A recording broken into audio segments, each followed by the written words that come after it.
En 1842, dans le quartier français de la Nouvelle-Orléans, une femme disparut sans laisser la moindre trace, le soir même où 3 hommes parmi les plus puissants de la ville furent retrouvés morts dans des circonstances que les autorités refusèrent de rendre publiques. Son nom était Céleste, et ce que l'on découvrit dans les semaines qui suivirent sa disparition bouleversa à jamais les familles les plus respectables de Louisiane. Avant de poursuivre cette histoire troublante, je vous invite à vous abonner à cette chaîne et à laisser un commentaire pour nous dire de quelle ville vous nous écoutez en ce moment. Votre soutien nous permet de continuer à exhumer ces récits oubliés du passé. Et maintenant, laissez-moi vous raconter ce qui s'est réellement passé dans les rues brûlantes de la Nouvelle-Orléans, il y a plus de 180 ans. La Nouvelle-Orléans des années 1840 était une ville de contrastes violents et de secrets murmurants.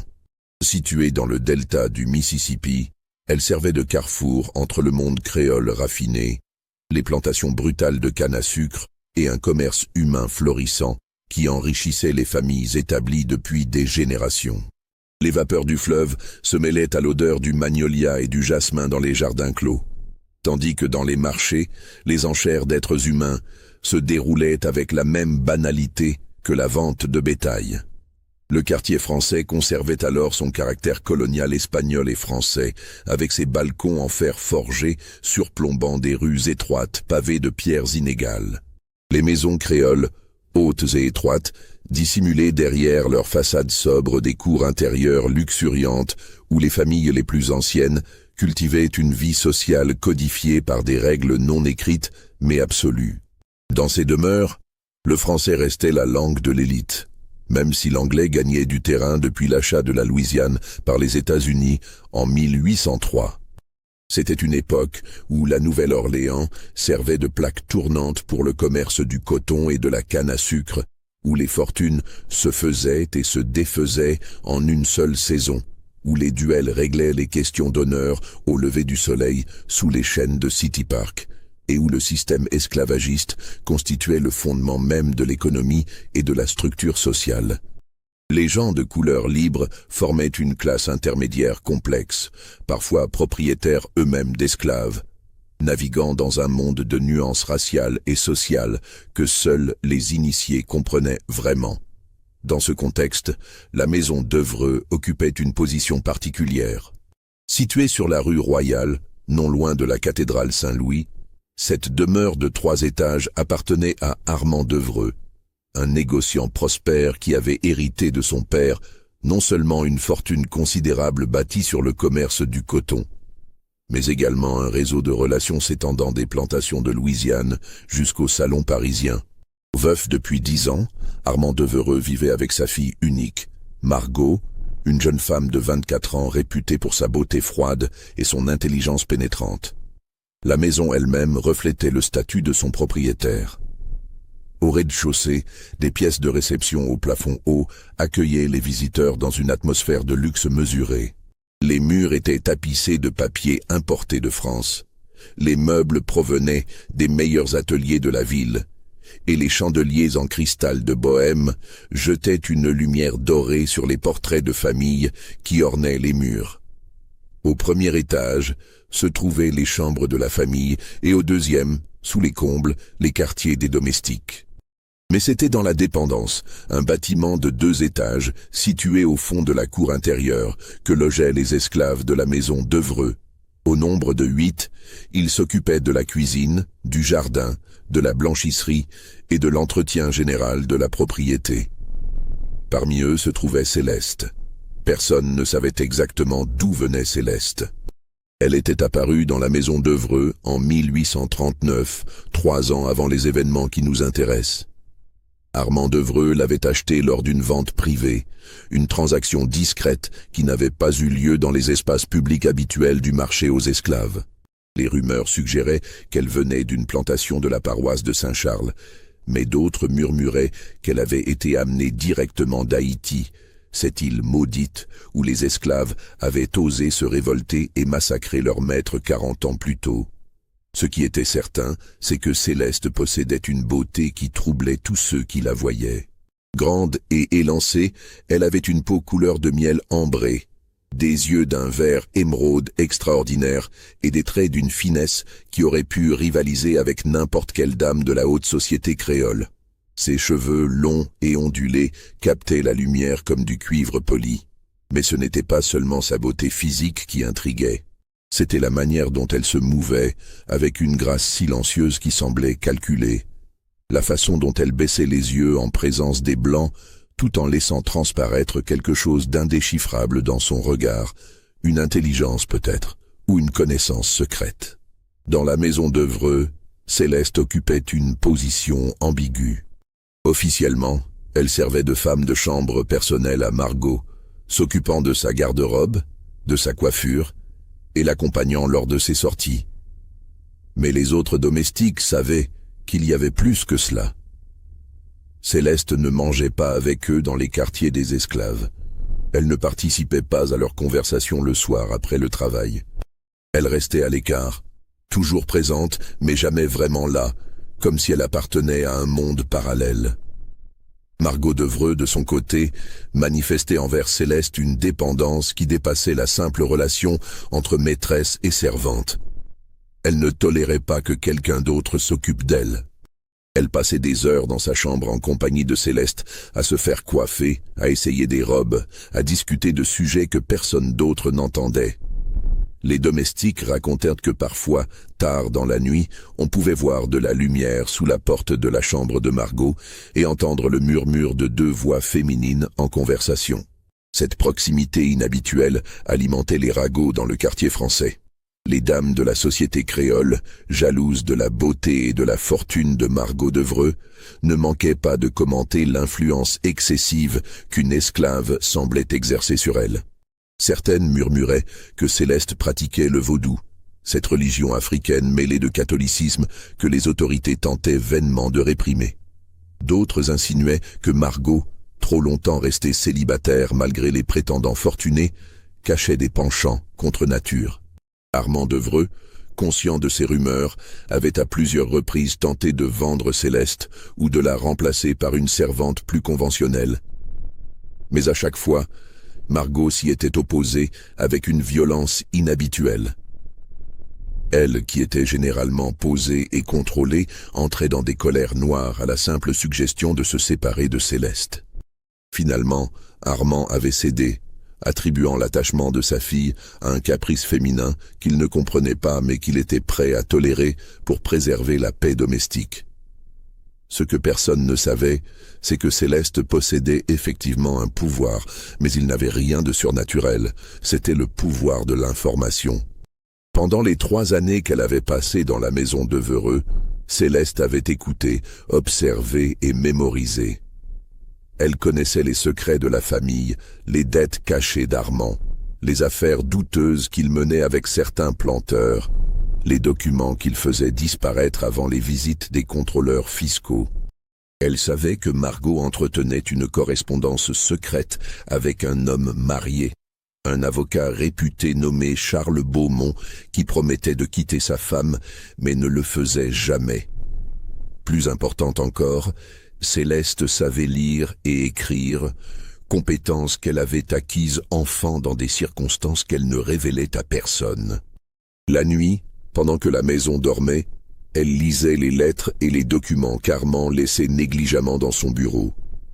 Elle comprenait les mécanismes du pouvoir et de l'argent qui régissaient cette société. Et cette connaissance, elle l'utilisait avec une subtilité redoutable. Le 28 août 1842, la chaleur accablante qui pesait sur la Nouvelle-Orléans depuis des semaines atteignit un sommet insupportable. L'air était si lourd et humide qu'il semblait difficile de respirer. Les gens restaient cloîtrés chez eux, les volets fermés tentant d'échapper à la fournaise. Dans la maison d'Evreux, l'atmosphère était particulièrement tendue. 2 jours plus tôt, Armand d'Evreux avait reçu la visite de 2 hommes. Le premier était Édouard Laval, un planteur de la paroisse de Saint-Charles, connu pour la brutalité avec laquelle il traitait ses esclaves et pour sa fortune considérable bâtie sur des centaines d'hectares de canne à sucre. Le second était Gustave Ferrand, un banquier influent qui contrôlait une grande partie du crédit commercial de la ville.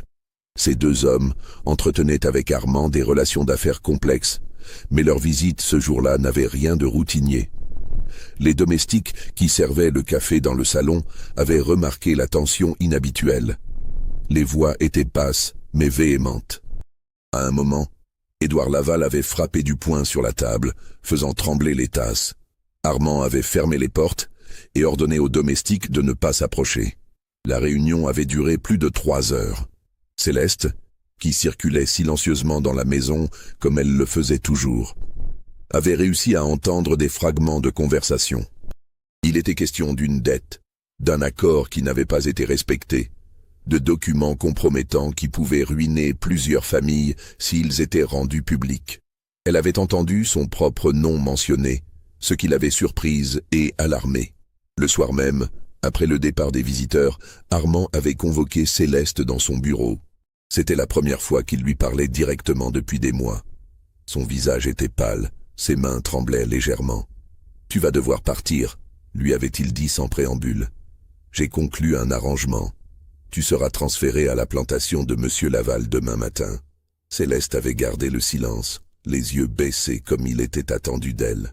Mais son esprit calculait rapidement. Elle savait ce que signifiait être envoyée dans une plantation comme celle de Laval. C'était une sentence de mort lente, un travail épuisant sous le soleil brûlant, des punitions cruelles pour la moindre infraction, une existence réduite à sa dimension la plus brutale. « Est-ce que mademoiselle Margot est au courant ?» avait-elle demandé d'une voix douce. Le visage d'Armand s'était durci. « Ma fille n'a pas son mot à dire dans cette affaire. C'est une décision que j'ai prise et qui ne sera pas discutée. » Céleste avait hoché la tête et s'était retirée. Mais en montant à l'étage, elle avait croisé Margot dans le couloir. La jeune femme avait immédiatement compris que quelque chose n'allait pas. Elle avait entraîné Céleste dans sa chambre et exigé de savoir ce qui se passait.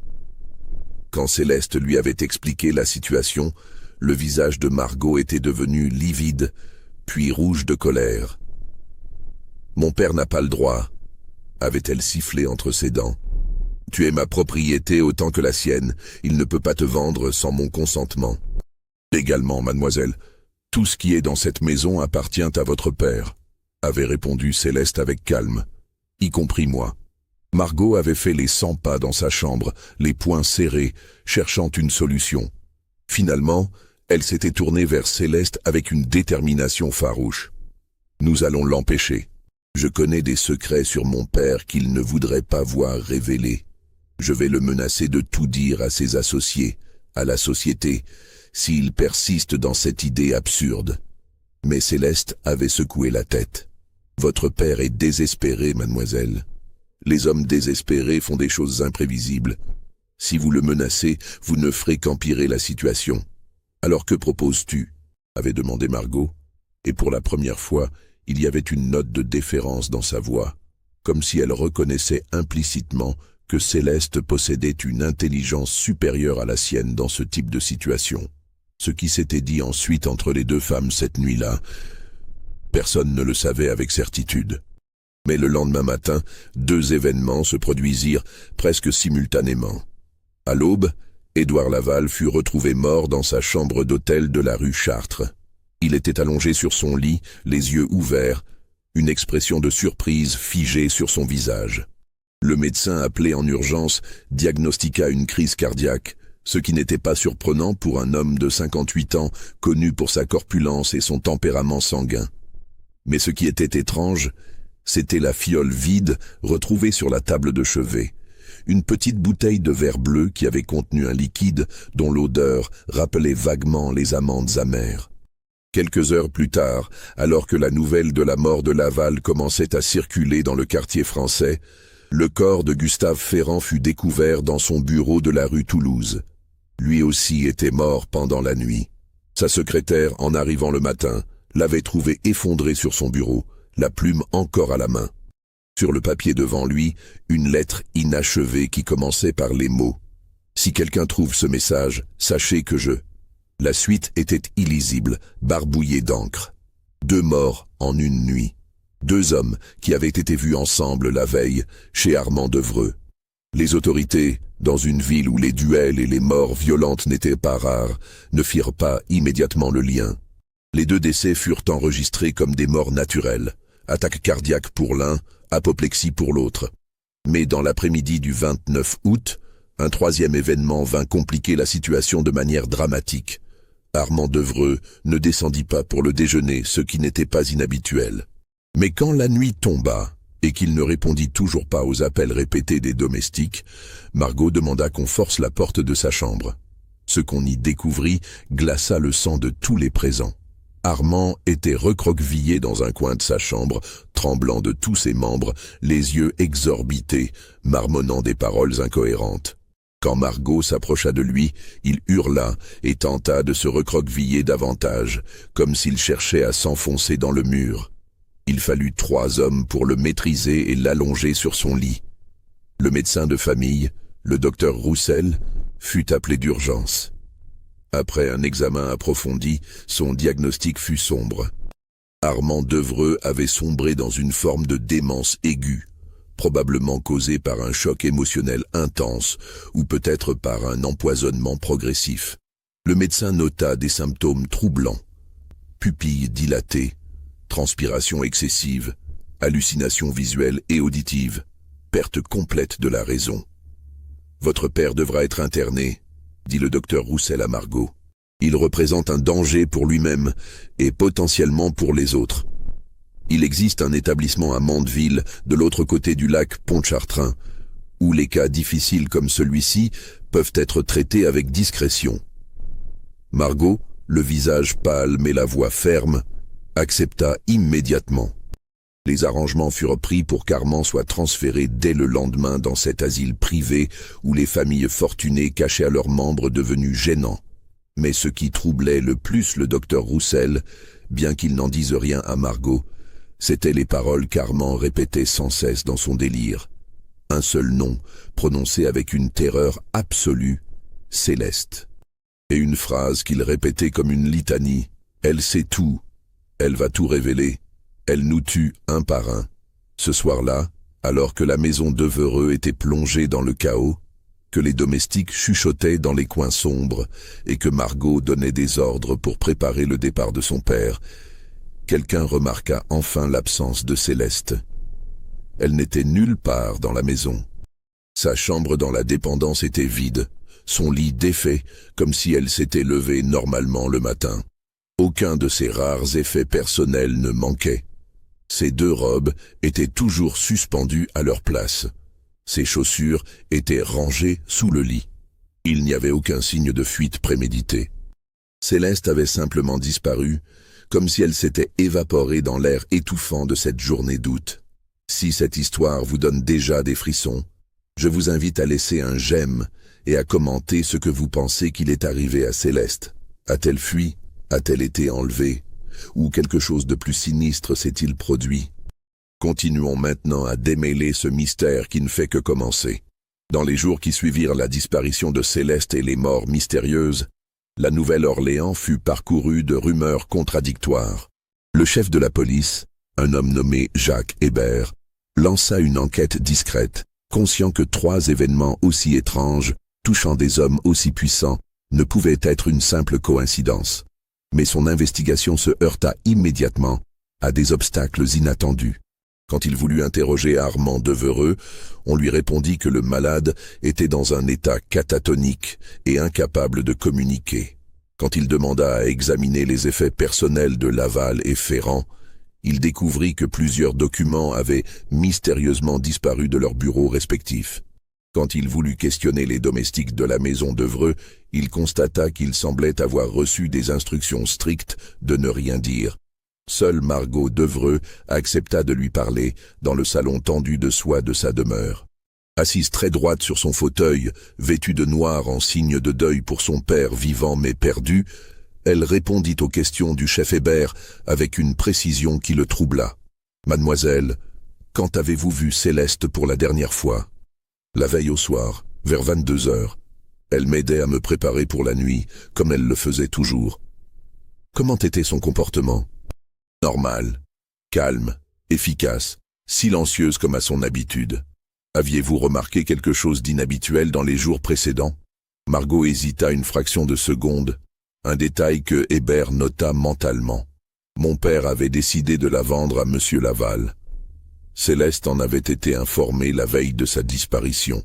Et comment avait-elle réagi à cette nouvelle? Avec résignation. Elle n'a manifesté aucune émotion particulière. Et vous, mademoiselle, comment avez-vous réagi à cette décision de votre père? Le regard de Margot se durcit imperceptiblement. J'étais en désaccord, naturellement. Céleste me servait depuis 3 ans, et je n'avais aucune envie de la remplacer. Mais mon père était le maître de cette maison et de ses décisions. Savez-vous pourquoi votre père avait pris cette décision? Je suppose qu'il avait ses raisons commerciales. Mon père ne me consultait pas sur ses affaires. Hébert changea de tactique. Mademoiselle, connaissez-vous la nature exacte des relations entre votre père, Monsieur Laval, et Monsieur Ferrand? Ils étaient associés dans diverses entreprises, je crois. Je n'en sais pas plus. N'est-il pas étrange que les 2 associés de votre père meurent la même nuit et que votre père sombre dans la folie quelques heures plus tard? Margot soutint son regard sans ciller. Étrange, oui. Suspect? Je ne vois pas pourquoi. Mon père est un homme âgé dont la santé était fragile. Le choc d'apprendre la mort de 2 de ses proches collaborateurs a pu précipiter son effondrement mental. Et Céleste, pensez-vous qu'elle ait pu fuir par crainte d'être vendue? C'est la seule explication logique, n'est-ce pas? Elle aura profité du chaos de cette journée terrible pour s'échapper. Hébert se pencha en avant. Mademoiselle Devereux, je dois vous poser une question délicate. Certaines rumeurs circulent en ville selon lesquelles Céleste aurait pratiqué le vaudou, qu'elle aurait eu une influence inhabituelle sur vous et votre père. Qu'en dites-vous? Pour la première fois, Margot laissa apparaître une émotion, une colère froide qui durcit ses traits. Les ragots des dames désœuvrées de cette ville ne m'intéressent pas, monsieur Hébert. Céleste était une servante compétente, voilà tout. Si vous cherchez du surnaturel dans cette affaire, vous perdez votre temps et le mien. L'enquête de Hébert piétina pendant des semaines. Aucun corps ne fut retrouvé. Aucun témoin ne se présenta pour dire avoir vu Céleste quitter la maison ou la Nouvelle-Orléans. Les patrouilles envoyées dans les bayous environnants, où les esclaves en fuite se cachaient parfois, ne trouvèrent aucune trace d'elle. Les avis de recherche diffusés dans les paroisses voisines ne produisirent aucun résultat. Pendant ce temps, l'autopsie des corps de Laval et Ferrand, discrètement ordonnée par Hébert malgré les protestations des familles, révéla des détails troublants. Dans l'estomac de Laval, le médecin légiste découvrit des traces d'une substance qu'il ne put identifier avec certitude, mais qui ressemblait à de la digitaline, un poison tiré de la digitale pourpre. La mort aurait ressemblé à une crise cardiaque naturelle. Ferrand, lui, présentait des signes d'empoisonnement à l'arsenic, administré probablement sur plusieurs jours en doses progressives. Mais ces découvertes ne furent jamais rendues publiques. Le juge Barthélemy Dumont, un ami de longue date des familles concernées, ordonna que les rapports d'autopsie soient scellés et que l'affaire soit classée. Les familles Laval et Ferrand ne voulaient pas de scandale. Margot Devereux, qui était devenue du jour au lendemain une des femmes les plus riches de Louisiane, en héritant de la fortune de son père, encore vivant mais légalement incapable, usa de son influence nouvellement acquise pour que l'enquête soit abandonnée. Le chef Hébert, frustré mais conscient des limites de son pouvoir face aux puissants de la ville, dut se résigner. Dans son rapport final, il conclut que Laval et Ferrand étaient morts de cause naturelle. qu'Armand Devereux avait sombré dans la démence en raison de son âge et de sa santé déclinante, et que Céleste avait profité du chaos pour fuir, probablement vers le nord où les esclaves en fuite pouvaient espérer atteindre les États libres. Mais Hébert ne croyait pas vraiment à ses propres conclusions. Dans ses notes personnelles, qu'il conserva dans un coffre fermé à clé, il écrivit « Cette femme, Céleste, était au centre de quelque chose que je ne comprends pas. 3 hommes ruinés ou morts en une nuit. Une disparition sans trace. Et mademoiselle Devereux, qui semble savoir bien plus qu'elle ne dit. Mais sans preuve, sans corps, sans témoin, que puis-je faire? Cette affaire restera dans mon esprit comme la plus étrange de ma carrière. Les mois passèrent. L'hiver arriva, doux et humide comme toujours à la Nouvelle-Orléans. La vie reprit son cours. Les dames de la société créole trouvèrent d'autres sujets de conversation. Les affaires de Devreux furent reprises par Margot avec une compétence surprenante qui fit taire ceux qui doutaient qu'une femme puisse gérer un empire commercial. Elle vendit certaines propriétés, en racheta d'autres, restructura les dettes et en l'espace d'1 an, doubla la fortune héritée de son père. Armand Devreux, lui, ne retrouva jamais la raison. Il mourut à l'asile de Mandeville en 1845, 3 ans après son effondrement, emportant avec lui tout ce qu'il savait. Les médecins qui le soignèrent rapportèrent qu'il avait continué jusqu'au bout à prononcer le nom de Céleste dans ses moments de lucidité intermittente, avec une terreur qui ne diminua jamais. Mais ce que personne ne savait, c'est que l'histoire ne s'arrêtait pas là. En 1843, 1 an après la disparition de Céleste, une série d'événements étranges commença à se produire dans diverses villes de Louisiane et au-delà. À Bâton Rouge, un marchand d'esclaves réputé nommé Henri Belmont fut retrouvé mort dans son entrepôt, apparemment d'une chute malheureuse. Mais ce qui était étrange, c'est que quelqu'un avait ouvert toutes les cages avant sa mort, libérant une trentaine d'esclaves qui disparurent dans la nuit. Les autorités pensèrent d'abord à un acte de vengeance, mais aucun des esclaves ne fut jamais retrouvé, ce qui était hautement inhabituel. À Natchez, dans le Mississippi, un planteur brutal, connu pour avoir tué plusieurs de ses esclaves dans des accès de rage, fut découvert pendu dans sa propre grange. Suicide, conclut rapidement le shérif local, même si la position du corps et la hauteur de la poutre rendaient cette hypothèse peu plausible. Sur le mur de la grange, quelqu'un avait écrit à la craie un seul mot, « Justice ». À Mobile, en Alabama, un juge qui avait la réputation de toujours statuer en faveur des propriétaires d'esclaves dans les disputes légales, tomba mystérieusement malade après un dîner public. Il survécut mais perdit l'usage de ses jambes et dut prendre sa retraite. Son cuisinier, un esclave de confiance, disparut le lendemain et ne fut jamais retrouvé. Ces incidents, espacés sur 2 ans et touchant des villes différentes, ne furent jamais reliés entre eux par les autorités. Chacun fut traité comme un événement isolé. Mais quelques personnes, dont le chef Hébert à la Nouvelle-Orléans, commencèrent à noter des similitudes troublantes. Tous les hommes touchés avaient un lien avec le commerce ou le traitement brutal des esclaves. Tous les incidents étaient suivis de disparitions mystérieuses. Et dans 2 cas, des témoins rapportèrent avoir vu une femme grande et élégante, au teint ambré et aux yeux verts, dans les environs peu avant les événements. En 1844, 2 ans après la disparition de Céleste, un événement inattendu vint raviver le mystère à la Nouvelle-Orléans. Un homme se présenta au bureau du chef Hébert, demandant à parler de l'affaire Céleste, comme on l'appelait désormais dans les cercles restreints qui se souvenaient encore de cette histoire. L'homme s'appelait Thomas Pritchard. C'était un abolitionniste du Massachusetts, membre d'une organisation clandestine qui aidait les esclaves en fuite à atteindre le nord via un réseau secret de maisons sûres connu sous le nom de chemin de fer clandestin. Pritchard était un homme maigre d'une 40aine d'années, aux traits ascétiques, dont les yeux brûlaient d'une ferveur morale qui mettait Hébert mal à l'aise. « Chef Hébert, je suis venu vous parler d'une femme que je crois être celle que vous avez recherchée il y a 2 ans. » Hébert, qui n'avait jamais vraiment abandonné mentalement cette affaire, se redressa immédiatement sur son siège. « Céleste, vous l'avez vue? Où est-elle » Pritchard secoua la tête. « Je ne l'ai pas vue moi-même, mais j'ai recueilli des témoignages de plusieurs personnes qui l'ont rencontrée. Elle voyage sous différents noms, ne reste jamais longtemps au même endroit, mais son apparence distinctive la rend reconnaissable. Qu'est-ce qu'elle fait? Elle aide des esclaves à s'échapper, chef Hébert. Elle semble avoir une connaissance extraordinaire des routes, des endroits sûrs, des personnes qui peuvent aider. Mais ce n'est pas tout. » Pritchard sortit de sa poche un carnet usé rempli de notes. Au cours de l'année passée, notre organisation a remarqué un phénomène inhabituel. Plusieurs individus particulièrement cruels envers les esclaves ou qui profitaient de manière excessive du commerce d'êtres humains ont été victimes d'accidents ou de maladies mystérieuses.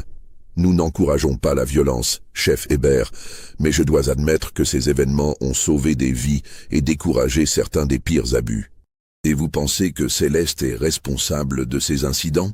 Je ne peux pas le prouver. Mais son nom est murmuré dans les communautés d'esclaves comme celui d'un ange vengeur ou d'un fantôme qui punit les injustices. Certains l'appellent la gardienne, d'autres l'ombre verte, en référence à la couleur de ses yeux. Hébert fronça les sourcils. « Monsieur Pritchard, pourquoi me racontez-vous tout cela? Si cette femme aide effectivement les esclaves en fuite, vous savez que je suis légalement obligé de tenter de l'arrêter. » Pritchard le regarda droit dans les yeux. « Je suis venu parce que j'ai entendu parler des morts de Laval et Ferrand et de la folie d'Armand Devreux. J'ai fait des recherches, chef Hébert.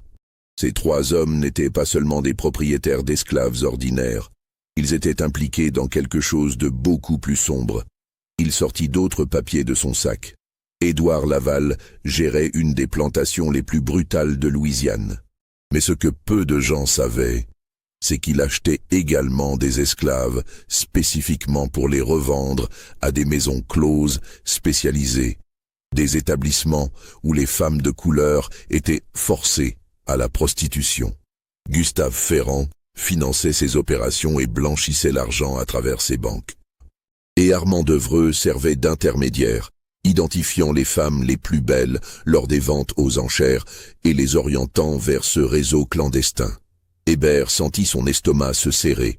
Il avait suspecté que quelque chose de ce genre existait à la Nouvelle-Orléans, comme dans toutes les grandes villes portuaires, mais il n'avait jamais eu de preuves concrètes. Comment savez-vous tout cela? Nous avons nos sources, des esclaves qui se sont échappés de ces endroits, des documents volés, des témoignages recueillis au fil des années. Cette organisation criminelle opérait depuis au moins 15 ans, chef Hébert. Des centaines de femmes ont disparu dans son réseau, vendues, abusées, détruites. Et Céleste? Pritchard referma son carnet lentement. Céleste était destinée à ce réseau. Elle avait été achetée lors d'une vente privée spécifiquement pour être revendue à une maison close à la Havane. Mais Armand Devreux, en la voyant, a décidé de la garder pour sa fille d'abord, pensant la revendre plus tard à un prix plus élevé quand l'occasion se présenterait. C'est ce qui explique pourquoi elle n'était pas traitée comme les autres esclaves domestiques. Elle était considérée comme une marchandise de luxe en attente. « Mon Dieu !» murmura Hébert. « Ce que Céleste a fait, si c'est bien elle qui l'a fait, était peut-être de la vengeance. Mais c'était aussi de la justice, d'une certaine manière.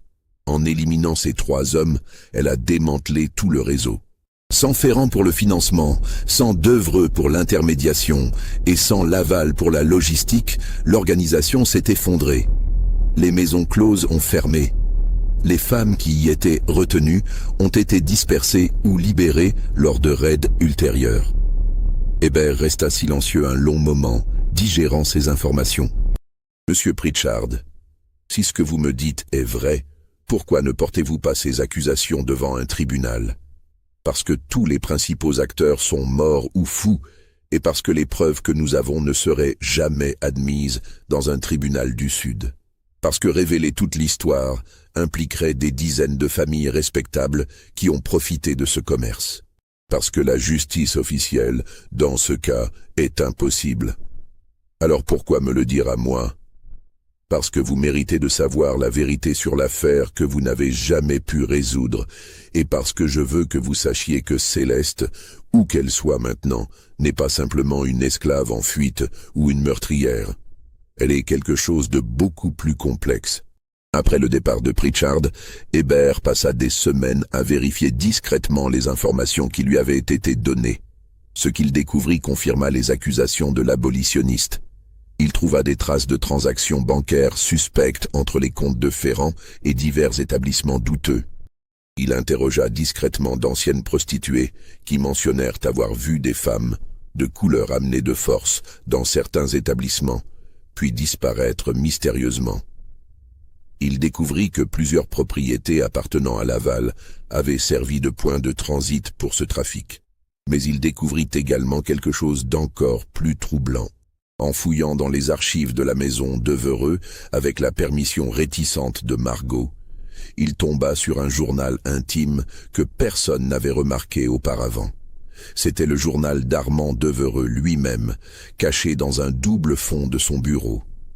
Les dernières entrées, datant des jours précédant son effondrement mental, étaient particulièrement révélatrices. 25 août 1842. Laval et Ferrand sont venus aujourd'hui. Ils veulent que je leur livre Céleste immédiatement. Ils ont découvert qu'elle sait tout de nos opérations. Comment? Je ne comprends pas. Elle n'était qu'une esclave domestique, comment aurait-elle pu apprendre nos secrets? Laval suggère qu'elle a lu mes documents, qu'elle sait lire. C'est impossible. Je ne l'ai jamais vue toucher à mes papiers. Et pourtant, Ferrand m'a montré une liste de toutes nos transactions des 3 dernières années, avec des annotations qui ne peuvent venir que de quelqu'un qui a eu accès à mes livres de compte personnels. Comment est-ce possible? 26 août. Margot refuse de laisser partir Céleste. Elle est dans un état hystérique que je ne lui connaissais pas. J'ai cédé temporairement, mais Laval m'a donné un ultimatum. Soit je livre Céleste demain, soit il révèle toute l'opération aux autorités et fait porter le blâme sur moi seul. Je suis pris au piège. Si je donne Céleste, je perds ma fille. Si je ne la donne pas, je perds tout. Cet esclave du diable nous a tous manipulés depuis le début. 27 août. Quelque chose d'horrible s'est produit. Ce soir, Céleste est venue me voir dans mon bureau. Elle m'a parlé calmement, posément, comme si elle était mon égale ou même ma supérieure. Elle m'a dit qu'elle savait tout, pas seulement sur le réseau de traite, mais sur tout. Mes dettes cachées, mes faux en écriture, les meurtres que Laval a commis sur sa plantation et que j'ai aidé à couvrir, les vols de succession que Ferrand a orchestrés. Elle m'a dit qu'elle avait fait des copies de tous les documents compromettants et qu'elle les avait cachés en lieu sûr. Elle m'a dit que si quelque chose lui arrivait, ces documents seraient envoyés aux autorités et à tous les journaux de la ville. Puis elle m'a regardé avec ses yeux verts terribles et elle m'a dit « Vous n'auriez jamais dû me sous-estimer, monsieur Devereux. Vous pensiez acheter un objet, mais vous avez amené un ennemi dans votre maison. Comment une esclave peut-elle parler ainsi ? Comment peut-elle savoir tant de choses ? J'ai peur. Pour la première fois de ma vie, j'ai vraiment peur. 28 août matin. Je n'ai pas dormi de la nuit. Laval et Ferrand vont venir chercher leurs réponses. Que vais-je leur dire ? Céleste a disparu de sa chambre cette nuit. Personne ne sait où elle est. Margot prétend ne rien savoir, mais je lis le mensonge dans ses yeux. Qu'ont-elles comploté toutes les deux ? Mon Dieu, si Céleste a vraiment ces documents, si elle les révèle, nous sommes tous ruinés, ou pire, pendus pour meurtre. Il faut que je parle à Laval et Ferrand. Il faut que nous trouvions une solution. Il faut... L'écriture s'arrêtait là, au milieu d'une phrase, comme si Armand avait été interrompu. C'était la dernière entrée cohérente. Les pages suivantes n'étaient que griffonnage paniqué et répétition du nom de Céleste. Hébert comprit alors avec une clarté glaciale ce qui s'était vraiment passé. Céleste n'avait pas empoisonné directement Laval et Ferrand. Elle les avait empoisonnés avec la vérité. Elle leur avait probablement envoyé ou fait envoyer des messages révélant qu'elle possédait des preuves de tous leurs crimes et qu'elle était prête à tout divulguer. Face à la ruine et à la potence, Laval avait peut-être choisi le suicide par poison. Ferrand également. Quant à Armand, la terreur pure de ce qui l'attendait avait suffi à briser son esprit. Tout avait été orchestré par cette femme que tous avaient considérée comme un simple bien meuble, une vengeance méthodique, calculée, exécutée avec une intelligence redoutable. Au printemps de 1845, 3 ans après les événements, un nouveau personnage entra dans l'histoire. Son nom était Julien Beaumont, le fils de Charles Beaumont, cet avocat avec qui Margot avait entretenu une correspondance secrète. Julien, qui avait 28 ans et revenait d'études de droit à Paris, apprit en rentrant à la Nouvelle-Orléans que son père était mort 2 ans auparavant dans des circonstances étranges. Charles Beaumont avait été retrouvé noyé dans le bayou Saint-Jean, apparemment tombé de son cheval lors d'une promenade nocturne. Mais Julien, en triant les papiers de son père, découvrit des lettres de Margot qui suggéraient que Charles prévoyait de quitter sa femme et la Nouvelle-Orléans pour s'installer avec Margot dans une autre ville. La dernière lettre de Margot, datée d'1 semaine avant la mort de Charles, était particulièrement étrange. « Mon cher Charles, les circonstances ont changé de manière que je n'aurais jamais pu imaginer. Je suis maintenant libre de toute contrainte familiale et je possède les moyens de nous assurer une vie confortable n'importe où dans le monde. Mais je dois vous avertir, si vous venez me rejoindre, il y a des choses sur mon passé récent que vous devrez accepter sans poser de questions. Des choses que je ne peux pas expliquer et que vous ne devez pas chercher à comprendre. Si vous m'aimez vraiment, vous devrez me faire confiance aveuglément. Réfléchissez bien avant de prendre votre décision. Margot. Julien, intrigué et troublé, décida de rendre visite à Margot. Il la trouva changée. La femme qu'il rencontra n'avait plus rien de la jeune fille fragile que son père lui avait décrite dans ses lettres antérieures. Margot Devereux était devenue une femme d'affaires redoutable, respectée et crainte dans les cercles commerciaux de la Nouvelle-Orléans. Elle gérait son empire avec une main de fer, prenait des décisions audacieuses qui impressionnaient même les hommes les plus expérimentés, et vivait seule dans sa grande maison, ayant refusé tous les prétendants qui s'étaient présentés après qu'elle soit devenue veuve d'un père fou. Quand Julien l'interrogea sur les lettres et sur la mort de son père, Margot le reçut avec une politesse glaciale. « Votre père était un homme bon, monsieur Beaumont. Sa mort m'a beaucoup affecté, mais il a fait son choix final, et ce choix n'incluait pas de quitter sa famille. Ma mère m'a dit qu'il avait mentionné vouloir vous rendre visite le soir de sa mort. Il ne m'a jamais rendu cette visite. N'est-ce pas étrange qu'il soit mort sur le chemin de votre maison ?» Le regard de Margot se durcit. « Que suggérez-vous exactement, monsieur Beaumont ?» Julien hésita, puis décida de jouer franc jeu. « Je ne sais pas ce que je suggère, mais il y a trop de morts étranges autour de vous, mademoiselle. Votre père, fou. Les associés de votre père, décédés mystérieusement. Mon père, noyé. Et au centre de tout cela, cette histoire d'une esclave disparue qui, selon les rumeurs, aurait possédé des pouvoirs extraordinaires. » Margot se leva, signifiant que l'entretien était terminé. « Les rumeurs de la Nouvelle-Orléans ne sont que du vent chaud et des superstitions, monsieur Beaumont.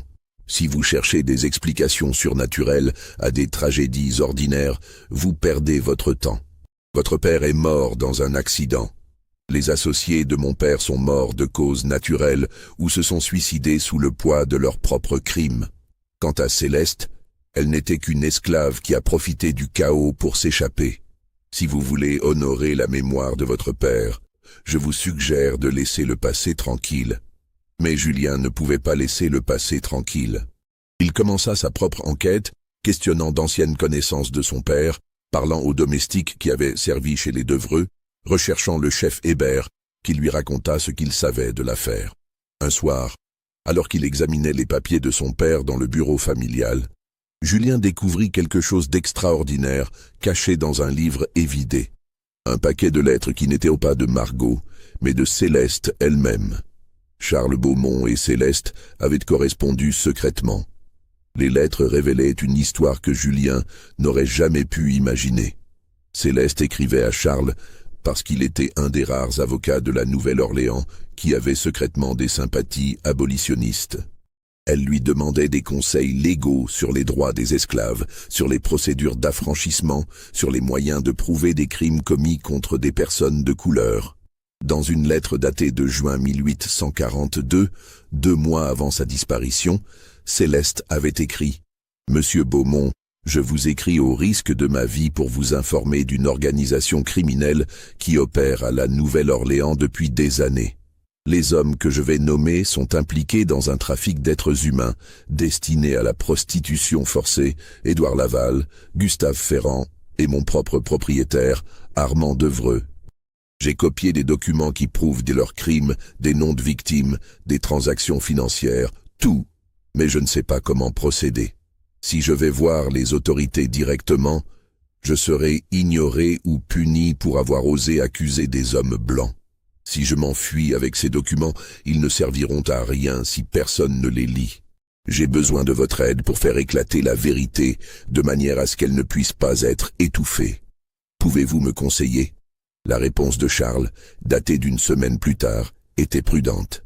Mademoiselle Céleste, ce que vous me révélez est profondément troublant. Mais les preuves dont vous parlez seraient difficiles à utiliser devant un tribunal. Le témoignage d'une personne de couleur n'est pas admissible contre un homme blanc en Louisiane. Même avec des documents, les accusés pourraient prétendre qu'ils ont été falsifiés. Cependant, il existe d'autres moyens. Si vous pouviez faire parvenir copie de ces documents à des journaux du Nord, à des organisations abolitionnistes, la pression publique pourrait forcer une enquête. Mais un tel acte serait extrêmement dangereux pour vous. Ces hommes n'hésiteraient pas à vous faire disparaître pour protéger leurs secrets. Réfléchissez bien avant d'agir. La correspondance se poursuivait sur plusieurs semaines. Charles donnant des conseils légaux et pratiques. Céleste partageant de plus en plus d'informations sur le réseau criminel. Puis, dans la dernière lettre de Céleste, datée du 25 août 1842, 3 jours avant sa disparition, il y avait un changement de ton radical. Monsieur Beaumont, je vous remercie pour tous vos conseils, mais je dois vous informer que j'ai décidé de procéder d'une manière différente. Les méthodes légales sont trop lentes et trop incertaines. Ces hommes ont détruit trop de vies, ils ont causé trop de souffrances. Ils doivent être arrêtés immédiatement, et si le système ne peut pas le faire, alors je le ferai moi-même. Je sais que ce que je m'apprête à faire est moralement ambigu, peut-être même criminel selon les lois humaines. Mais il existe une justice plus haute que celle des tribunaux corrompus. Vous m'avez dit un jour, dans une de vos lettres, que parfois le mal doit être combattu par des moyens extraordinaires. J'ai pris ces paroles à cœur. Ne cherchez pas à me contacter après cette lettre. Si tout se passe comme je l'ai planifié, ces hommes ne pourront plus nuire à personne d'ici quelques jours. Si je me trompe, je serai morte. Dans les deux cas, notre correspondance doit se terminer ici. Détruisez toutes mes lettres. Ne gardez aucune trace de nos communications. Protégez-vous et protégez ceux que vous aimez. Et si on vous demande un jour si vous m'avez connu, dites que vous n'avez jamais entendu mon nom. Avec toute ma gratitude et mon respect, Céleste. Julien, en lisant cette lettre, comprit avec un choc que son père avait été involontairement complice de ce qui s'était passé. Ses conseils, bien qu'il les ait donnés avec de bonnes intentions, avaient peut-être encouragé Céleste à prendre des mesures extrêmes. Et Charles, réalisant cela après les morts de Laval et Ferrand, après la folie de Devreux, avait probablement été rongé par la culpabilité. Était-ce cette culpabilité qui l'avait poussé à se rendre chez Margot ce soir fatal? Voulait-il confesser son rôle dans toute cette affaire? Ou cherchait-il à obtenir des réponses de Margot sur ce qui était vraiment arrivé? Julien décida de confronter à nouveau Margot avec ces nouvelles informations. Il se rendit chez elle un soir de mai, sans prévenir. La domestique qui ouvrit la porte sembla surprise, mais le conduisit au salon où Margot lisait près de la cheminée éteinte. « Monsieur Beaumont, quelle surprise !» dit-elle avec une politesse qui ne masquait pas son irritation. « J'ai trouvé des lettres de Céleste à mon père », annonça Julien sans préambule. « Des lettres qui expliquent tout. » Le visage de Margot ne trahit aucune émotion, mais Julien remarqua que ses mains se crispèrent légèrement sur le livre qu'elle tenait. « Vraiment ? Et qu'expliquent-elles exactement ? » Que Céleste préparait sa vengeance depuis des mois. Que votre père et ses associés étaient des criminels qui méritaient ce qui leur est arrivé. Que mon père était au courant et qu'il lui a donné des conseils. Si c'est vrai, alors votre père était aussi coupable que les autres, répondit Margot calmement. Mon père n'a jamais participé à aucun crime. Il a simplement donné des conseils légaux à quelqu'un qui lui demandait de l'aide. Et ses conseils ont conduit à 3 morts et à la destruction de plusieurs familles. L'innocence de votre père est discutable, monsieur Beaumont. Julien s'avança vers elle, la colère montant en lui. Dites-moi la vérité, mademoiselle Devreux. Qu'est-il vraiment arrivé à Céleste? Où est-elle maintenant? Et qu'est-il arrivé à mon père cette nuit-là? Margot se leva, posant son livre de côté. Pour la première fois, Julien vit dans ses yeux quelque chose qui ressemblait à de la tristesse. Votre père est venu me voir ce soir-là, admit-elle. Il voulait me parler de Céleste, de sa culpabilité, de son désir de tout révéler aux autorités pour soulager sa conscience. Je lui ai dit que ce serait une erreur terrible, que cela ne ramènerait personne à la vie et ne ferait que causer plus de souffrance. Nous nous sommes disputés. Il est parti en colère. C'est la dernière fois que je l'ai vu vivant. Vous mentez, accusa Julien. Il y a plus que cela. Margot le regarda longuement, puis sembla prendre une décision. Très bien, monsieur Beaumont. Je vais vous dire quelque chose que personne d'autre ne sait. Et après cela, je vous demanderai de ne plus jamais revenir chez moi. Elle marcha vers la fenêtre, regardant la rue sombre dehors. Céleste était bien plus qu'une simple esclave. Elle était une femme d'une intelligence exceptionnelle, éduquée clandestinement dans sa jeunesse par un maître qui avait reconnu son potentiel. Quand mon père l'a achetée, elle savait déjà qu'il était impliqué dans le trafic qu'il avait elle-même touché. Sa propre sœur avait disparu dans ce réseau quelques années auparavant. Céleste est venue dans notre maison avec un but précis: détruire les hommes responsables de la disparition de sa sœur et de centaines d'autres femmes. Vous étiez au courant? Pas au début, mais au fil du temps, elle s'est confiée à moi. Nous sommes devenus proches, plus proches que ce qui était acceptable socialement. Elle m'a ouvert les yeux sur les horreurs que mon père perpétuait, sur le sang qui finançait notre mode de vie confortable. Quand elle m'a dit ce qu'elle prévoyait de faire, j'aurais dû l'en empêcher, mais je ne l'ai pas fait. Je l'ai aidée. Julien sentit ses jambes se dérober sous lui. Il s'assit lourdement sur un fauteuil. « Vous avez aidé à tuer votre propre père ?»« Mon père n'est pas mort, techniquement, » corrigea Margot. « Mais oui, j'ai aidé Céleste à orchestrer la chute de ces 3 hommes. Je lui ai donné accès aux papiers de mon père. Je lui ai fourni des informations sur les routines de Laval et Ferrand. Je l'ai couverte. Et je ne le regrette pas, monsieur Beaumont, parce que ces hommes méritaient ce qui leur est arrivé. Et mon père? Pourquoi lui? » Margot détourna le regard. « Votre père était différent. Il n'était pas directement coupable. Mais il en savait trop, et sa conscience devenait dangereuse. Ce soir-là, quand il est venu me voir, il était déterminé à tout révéler. Il disait qu'il ne pouvait plus vivre avec ce secret, que Dieu ne lui pardonnerait pas son silence. J'ai essayé de le convaincre d'attendre, de réfléchir, mais il n'a rien voulu entendre. Alors vous l'avez tué. »« Non, » dit Margot avec fermeté. « Je ne l'ai pas tué, mais quelqu'un l'a fait. Quelqu'un qui le suivait cette nuit-là, qui savait qu'il représentait un danger pour toute l'opération. Céleste. » Margot ne répondit pas, ce qui était une réponse en soi. « Où est-elle maintenant ?» demanda Julien, la voix étranglée. « Je ne sais pas. Vraiment. Après les événements d'août 1842, elle a disparu. J'ai reçu une seule lettre d'elle, sans adresse de retour quelques mois plus tard.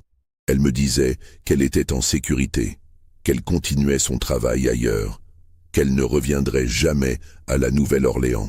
Depuis, rien. Mais parfois, quand je lis les journaux et que j'apprends qu'un négrier brutal est mort mystérieusement, ou qu'un planteur sadique a eu un accident fatal, je me demande si c'est elle. Si elle continue sa croisade personnelle contre ceux qui font le mal. » Julien se leva, chancelant.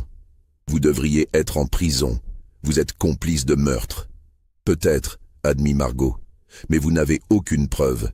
Les lettres que votre père a conservées ne prouvent rien contre moi. Elles montrent seulement que Céleste correspondait avec lui. Si vous allez voir les autorités, vous ne ferez que salir la mémoire de votre père sans obtenir aucune justice. Le chef Hébert lui-même a abandonné cette affaire. Personne ne veut remuer ce passé, monsieur Beaumont. Trop de gens respectables auraient trop à perdre si toute la vérité éclatait. » Julien Beaumont quitta la maison de Margot Devreux ce soir-là, en état de choc. Il erra dans les rues du quartier français pendant des heures, l'esprit tourmenté par ce qu'il venait d'apprendre.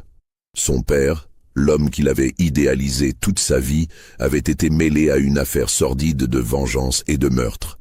Et Margot avait raison, il n'avait aucun moyen de prouver quoi que ce soit. Pendant des semaines, Julien fut tenté d'aller voir les autorités malgré tout. Mais chaque fois qu'il préparait les documents pour le faire, il repensait aux conséquences. L'histoire complète impliquerait des dizaines de familles influentes. Son propre nom serait traîné dans la boue. Et au final, pour quel résultat? Margot ne serait probablement jamais condamnée faute de preuves directes. Céleste était introuvable.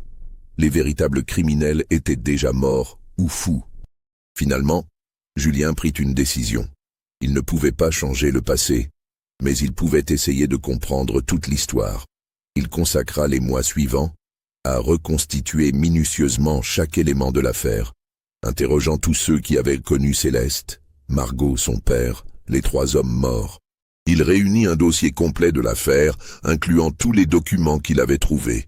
C'est pendant ces recherches qu'il fit une découverte extraordinaire qui changerait sa compréhension de toute l'histoire. En discutant avec une ancienne domestique de la maison d'Evreux, qui avait été licenciée peu après la disparition de Céleste, Julien apprit quelque chose que personne ne lui avait mentionné auparavant. Cette domestique, une femme âgée nommée Thérèse, lui raconta qu'elle avait vu Céleste le soir de sa disparition, bien plus tard que ce que Margot avait affirmé. « C'était autour de minuit, monsieur, » dit Thérèse. « J'étais resté tard ce soir-là parce que j'étais malade et je ne voulais pas monter les escaliers jusqu'à ma chambre. Je me reposais dans la cuisine quand j'ai vu mademoiselle Céleste traverser la cour. Elle portait un grand sac et elle marchait vite, comme si elle était pressée. Où allait-elle? Vers le portail du fond, celui qui donne sur la ruelle. Mais voilà ce qui est étrange, monsieur. Elle n'était pas seule. Mademoiselle Margot l'accompagnait. Elles chuchotaient entre elles, et puis mademoiselle Margot a ouvert le portail, et mademoiselle Céleste est sortie. Avant de partir, elles se sont embrassées, monsieur, pas comme une maîtresse embrasse sa servante, comme 2 personnes qui s'aiment. » Julien sentit son cœur battre plus vite. « Qu'avez-vous fait ensuite? »« Rien, monsieur. Ce n'était pas mes affaires. Mais le lendemain matin, quand on a appris tous ces morts, et que mademoiselle Céleste avait disparu, j'ai compris qu'il s'était passé quelque chose de grave. Quelques jours plus tard, mademoiselle Margot m'a convoqué et m'a dit qu'elle n'avait plus besoin de mes services. Elle m'a donné 3 mois de salaire et m'a fait jurer de ne jamais parler de ce que j'avais vu cette nuit-là. J'avais peur, alors j'ai juré. Mais maintenant, tant d'années ont passé et j'ai pensé que vous aviez le droit de savoir. » Cette révélation changea tout pour Julien. Si Margot avait aidé Céleste à s'échapper, si elle s'était embrassée en se disant adieu, cela signifiait que leur relation allait bien au-delà de ce que Margot avait admis. Cela signifiait aussi que Margot savait exactement où Céleste était allée. Julien retourna chez Margot une dernière fois. Cette fois, il arriva avec tous les documents qu'il avait rassemblés, y compris le témoignage de Thérèse. Margot le reçut dans son bureau, un geste qui en soi était significatif. C'était là qu'elle gérait ses affaires commerciales, entourée de registres et de documents. C'était son sanctuaire de pouvoir. « Monsieur Beaumont, je pensais vous avoir dit de ne plus revenir. »« Je sais où elle est allée, » dit Julien sans préambule. « Ou du moins, je sais qu'elle ne s'est pas simplement enfuie. Vous l'avez aidée à partir cette nuit-là. Vous saviez exactement ce qu'elle allait faire et où elle allait aller. » Margot le regarda un long moment, puis elle fit quelque chose d'inattendu. Elle sourit, un sourire triste et las. « Vous êtes têtu, monsieur Beaumont, comme votre père. Très bien, asseyez-vous. Je vais vous raconter le reste de l'histoire, la partie que personne ne connaît. Mais en échange, je veux votre parole que vous n'utiliserez jamais ces informations contre moi ou contre Céleste. Je ne peux pas promettre cela. Alors, vous ne saurez jamais la vérité complète. » Julien hésita, puis hocha la tête. « Très bien, vous avez ma parole. » Margot se servit un verre de sherry et en offrit un à Julien qui refusa. « Céleste et moi avons planifié tout ensemble pendant des mois. commença Margot. Elle avait l'intelligence et la détermination, mais elle avait besoin de mon accès aux informations et de ma protection. En échange, elle m'a montré la vérité sur le monde dans lequel nous vivions, la cruauté systémique sur laquelle notre société était construite. Elle m'a transformé, Monsieur Beaumont. Avant de la connaître, j'étais une femme ignorante et complaisante, acceptant les privilèges de ma position sans jamais questionner leurs sources. Après, je ne pouvais plus fermer les yeux. Alors vous l'avez aidé à tuer votre père et ses associés, pas directement. Céleste était la seule à manipuler les poisons, à envoyer les messages, à orchestrer les événements. Mon rôle était de fournir les informations et de couvrir ses traces. Mais oui, j'étais complice. Et concernant mon père, il méritait ce qui lui est arrivé. Pas la mort peut-être, mais certainement la folie qui l'a englouti. Il avait détruit tellement de vies sans le moindre remords. Et mon père, le visage de Margot s'assombrit. Votre père était un problème imprévu. Nous ne savions pas qu'il correspondait avec Céleste jusqu'à très tard. Quand il est venu me voir ce soir-là, déterminé à confesser tout aux autorités, j'ai paniqué. J'ai envoyé un message urgent à Céleste, qui s'était cachée dans une maison sûre près du bayou en attendant que les choses se calment. Je lui ai dit que votre père représentait un danger immédiat. Et elle l'a tué. Elle l'a suivi quand il est reparti de chez moi. Elle l'a confronté sur le chemin. Je ne sais pas exactement ce qui s'est passé entre eux, mais d'après ce qu'elle m'a raconté plus tard, votre père a reconnu sa culpabilité, mais il a dit qu'il devait expier, que le silence était aussi criminel que l'acte lui-même. Céleste a essayé de le convaincre que révéler la vérité ne servirait qu'à causer plus de souffrance, mais il n'a pas voulu écouter. Alors elle a fait ce qu'elle pensait devoir faire. Elle l'a noyé. Elle l'a poussé dans le bayou pendant qu'il était sur son cheval. Dans l'obscurité avec l'alcool que votre père avait bu chez moi, cela a ressemblé à un accident. Et d'une certaine manière, c'était une forme de miséricorde. Une mort rapide, plutôt que la honte publique et la potence. Julien sentit les larmes lui monter aux yeux malgré lui. Mon père était un homme bon qui a fait une erreur. Il ne méritait pas de mourir.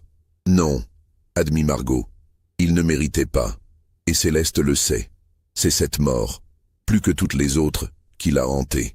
Parce que les autres hommes étaient des monstres, mais votre père était simplement humain, avec toutes les faiblesses et contradictions que cela implique. Où est-elle maintenant ? Demanda Julien pour la dernière fois. Margot hésita longuement, puis elle ouvrit un tiroir de son bureau et en sortit une lettre. Elle est au Canada. Elle y a vécu pendant 2 ans sous un nouveau nom, enseignant à des enfants d'esclaves fugitifs dans une colonie près de Toronto. Dans sa dernière lettre, il y a 6 mois, elle me disait qu'elle pensait retourner en Louisiane, pas à la Nouvelle-Orléans, mais dans les zones rurales où le réseau de trafic continuait d'opérer sous d'autres formes. Elle voulait continuer son travail de meurtre, son travail de justice, corrigea Margot. Appelez-le comme vous voulez, mais elle a sauvé plus de vies qu'elle n'en a prises. Depuis sa fuite, elle a aidé plus de 100 personnes à échapper à l'esclavage. Elle a démantelé 3 autres organisations criminelles similaires à celle de mon père. Elle a changé le monde, Monsieur Beaumont, d'une manière que ni vous ni moi ne pourrons jamais faire, au prix du meurtre et de la vengeance, au prix de faire ce que personne d'autre n'osait faire. Julien prit la lettre que Margot lui tendait. Il la lut lentement. C'était l'écriture de Céleste, qu'il reconnaissait des lettres à son père. Elle écrivait à Margot avec une tendresse évidente, parlant de sa vie au Canada, de son désir de revoir la Nouvelle-Orléans, mais aussi de sa tristesse concernant la mort de Charles Beaumont. « Margot, » écrivait Céleste, « je pense souvent à cet homme, le père de Julien. Il ne méritait pas ce qui lui est arrivé. J'ai essayé de me convaincre que c'était nécessaire, que son témoignage aurait détruit tout ce que nous avions accompli. Mais la vérité est que j'aurais pu trouver un autre moyen. J'aurais pu le convaincre, ou le menacer, ou simplement disparaître avant qu'il ne parle. Mais j'ai choisi la solution la plus simple, la plus définitive. et cette décision me poursuivra toujours. Si son fils cherche la vérité un jour, dis-lui que je suis désolé. Dis-lui que son père était meilleur que nous tous, et que sa mort est ma plus grande faute. » Julien replia la lettre lentement, les mains tremblantes. « Vous allez continuer à correspondre avec elle ? » ?»« Si elle me le permet, oui. Vous l'aimez. » Ce n'était pas une question, mais Margot répondit quand même. « Oui. D'un amour qui transgresse toutes les conventions, toutes les règles de notre société. Mais oui, je l'aime. Et je l'aimerai toujours, même si nous ne nous revoyons jamais. » Julien Beaumont quitta la maison de Margot Devreux ce soir-là, avec plus de réponses qu'il n'en avait cherché, mais sans le réconfort qu'il espérait trouver. Il avait compris maintenant que le monde n'était pas divisé en bien et mal de manière claire, que la justice n'était pas toujours synonyme de l'égalité, et que l'amour pouvait exister dans les endroits les plus improbables et les plus interdits. Il passa des semaines à réfléchir à ce qu'il devait faire de toutes ces informations. Il pourrait aller voir les autorités, révéler tout ce qu'il savait. Mais cela détruirait la vie de Margot sans ramener son père. Cela exposerait Céleste à des poursuites dans tous les États où elle avait agi. Et pourquoi ? Pour satisfaire un besoin abstrait de justice qui ne changerait rien au passé. Finalement, Julien décida de faire quelque chose que son père n'avait pas pu faire. Il choisit le silence. Mais un silence actif, pas une complaisance passive. Il prit tous les documents qu'il avait rassemblés, toutes les lettres, tous les témoignages, et il les cacha dans un coffre scellé avec des instructions précises.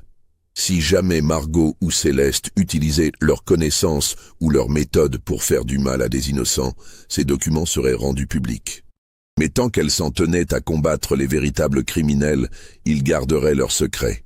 Il écrivit une lettre à Margot, lui expliquant sa décision et ses conditions. Elle lui répondit brièvement, acceptant ses termes. Julien quitta la Nouvelle-Orléans peu après, retournant dans le Massachusetts où il établit un cabinet d'avocats spécialisé dans la défense des personnes accusées à tort. Il ne revit jamais Margot, bien qu'il lut occasionnellement des articles sur ses succès commerciaux et philanthropiques. Elle devint avec les années une des femmes les plus riches et influentes de Louisiane, utilisant une partie de sa fortune pour soutenir discrètement des organisations abolitionnistes. Quant à Céleste, elle disparut vraiment de l'histoire officielle après 1845. Mais dans les décennies qui suivirent, dans les communautés d'esclaves fugitifs du Canada, dans les réseaux clandestins du chemin de fer souterrain, dans les colonies de personnes de couleur libre dispersées à travers le continent, son nom devint une légende. On racontait des histoires sur une femme aux yeux verts qui apparaissait mystérieusement quand on en avait le plus besoin, qui connaissait toujours les routes les plus sûres vers la liberté, qui pouvait prédire les mouvements des chasseurs d'esclaves et les déjouer. On disait qu'elle avait vécu une centaine de vies différentes, qu'elle pouvait changer d'apparence à volonté, qu'elle possédait des pouvoirs surnaturels qui lui permettaient de punir les méchants et de protéger les innocents. Mais la vérité, comme toujours, était à la fois plus simple et plus extraordinaire. Céleste était simplement une femme d'une intelligence exceptionnelle qui avait décidé que si la justice officielle ne pouvait pas ou ne voulait pas protéger les plus vulnérables, elle le ferait elle-même. Elle avait transformé sa rage en méthode, sa souffrance en arme et son oppression en libération. Le chef Hébert, avant sa mort en 1853, confia à un ami proche: « J'ai enquêté sur des centaines de crimes pendant ma carrière. Certains ont été résolus, d'autres non. Mais l'affaire Céleste restera toujours pour moi comme celle où j'ai compris que la justice et la loi ne sont pas toujours la même chose. Cette femme a fait des choses que je ne peux pas approuver en tant qu'officier de police. Mais en tant qu'homme, en tant qu'être humain, je ne peux pas condamner ses actions.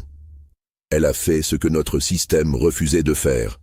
Elle a protégé les sans défense et puni les criminels que nous ignorions par complaisance ou lâcheté. » Margot Devreux vécut jusqu'en 1885, mourant à l'âge respectable de 67 ans. Dans son testament, elle légua la majorité de sa fortune à des organisations caritatives aidant les anciens esclaves et leurs descendants. Mais elle légua également une somme substantielle à une bénéficiaire anonyme au Canada, dont l'identité ne fut jamais révélée. Parmi ses effets personnels, on trouva une collection de lettres soigneusement préservées, toutes signées d'un simple « C ». Les exécuteurs testamentaires, suivant les instructions laissées par Margot, brûlèrent ces lettres sans les lire. Mais une servante qui était présente lors de cette destruction raconta plus tard avoir vu les premières lignes d'une de ces lettres avant qu'elle ne soit jetée au feu. Elle disait « Ma chère Margot, le travail continue. 10 de plus ont atteint la liberté ce mois-ci. Je pense à toi chaque jour, ton C. » L'histoire de Céleste est-elle vraiment terminée? Avons-nous découvert toute la vérité ou reste-t-il des secrets enterrés sous les rues pavées de la Nouvelle-Orléans? Je vous invite à partager vos réflexions dans les commentaires. Pensez-vous que Céleste était une héroïne ou une meurtrière? Ses actions étaient-elles justifiées? Et croyez-vous que cette histoire pourrait être vraie? Si ce mystère vous a fasciné, abonnez-vous à la chaîne pour découvrir d'autres récits oubliés du passé, ces histoires sombres que l'histoire officielle préfère ne pas raconter.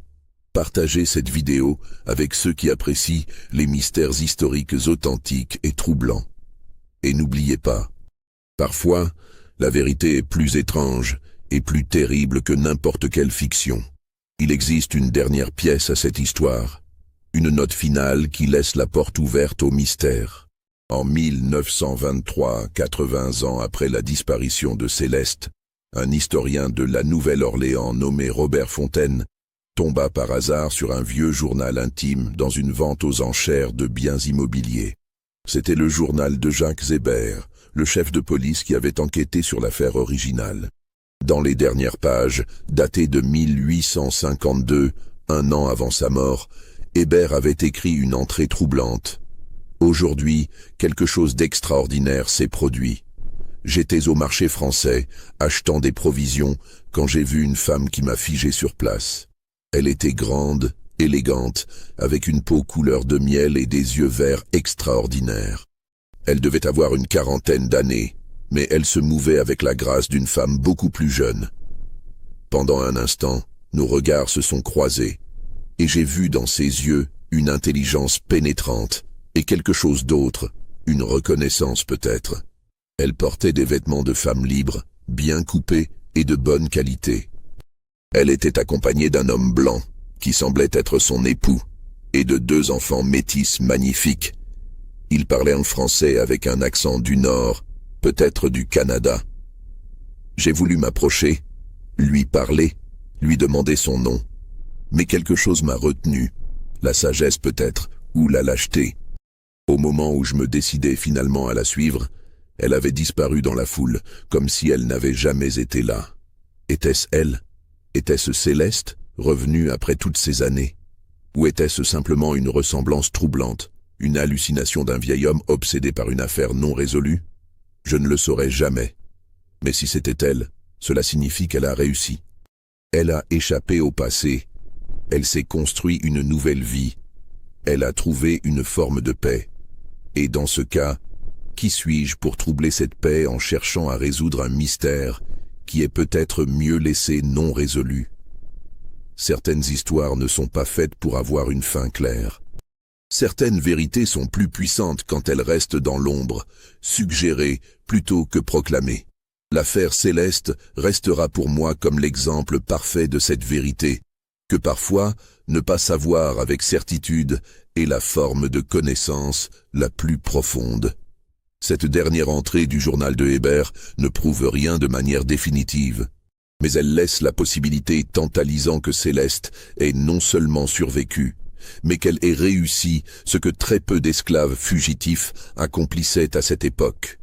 Créer une nouvelle identité complète, se marier légalement, avoir des enfants, vivre une vie normale. Ou peut-être que le chef Hébert a simplement vu ce qu'il voulait voir, une fin heureuse à une histoire qui n'en avait pas vraiment. La vérité, comme toujours avec cette affaire, reste juste hors de portée, entrevue mais jamais complètement révélée, suggérée mais jamais confirmée. Et peut-être est-ce ainsi que l'histoire de Céleste doit rester, un mystère qui nous force à questionner nos certitudes sur la justice, la vengeance, l'amour et la liberté. Car au final, La vraie question n'est pas de savoir exactement ce qui est arrivé à Céleste, mais plutôt ce que son histoire nous révèle sur nous-mêmes et sur le monde dans lequel nous vivons. Un monde où le système légal peut protéger les criminels et criminaliser les victimes. Un monde où l'amour peut exister dans les espaces interdits entre les catégories sociales rigides. Un monde où une seule personne, armée de rien d'autre que son intelligence et sa détermination, peut défier des structures de pouvoir entières. L'histoire de Céleste est peut-être une légende. Ou peut-être est-ce une vérité que la Nouvelle-Orléans a préféré oublier. Dans les deux cas, elle continue de hanter les ruelles sombres du quartier français, murmurant aux oreilles de ceux qui savent écouter que la justice et la loi ne sont pas toujours synonymes, et que parfois, les héros les plus remarquables sont ceux dont les noms ont été effacés de l'histoire officielle.